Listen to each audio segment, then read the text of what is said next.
Hello everyone, তোমরা সবাই কেমন আছো? আমি খুবই ভালো আছি। আজকে ছিল দশহরে, আজকে আবার আমার স্নান করতে অনেক দেরি হয়ে গিয়েছিল। তারপরে রান্নাঘরে গিয়ে দেখি মা তো গরম গরম ফুলকো ফুলকো লুচি ভাজছে এবং তার সাথে ছিল লাল লাল ঝাল ঝাল আলুর দম, তার সাথে ছিল মিষ্টি মিষ্টি কুমড়োর তরকারি আর মিষ্টি দই।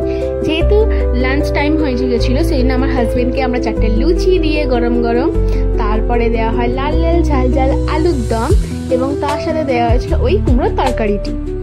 যেহেতু ভীষণ গরম পড়েছে তার সাথেও ছিল মিষ্টির দই। তো সমস্ত খাবার সুন্দরভাবে সাজিয়ে আমার হাজব্যান্ডকে দেওয়ার পরে তো আমার হাজব্যান্ডের মুখে হাসিতে হাসি, বিকজ এখানে ম্যাক্সিমাম খাবারই তার ভীষণ পছন্দের ছিল। ওকে দেখে তো আমিও নিজেকে সামলাতে পারিনি, আমিও শুরু হয়ে গেছি পেট পুজো করতে।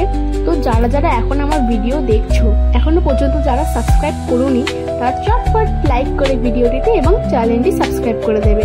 তো বিকেলবেলা ঘুম থেকে উঠে দেখি ভীষণ পরিমাণ বৃষ্টি হচ্ছে। তো সেই বৃষ্টির মজা নিতে নিতে এই ভিডিওটা এতটুকুই এন্ড করলাম।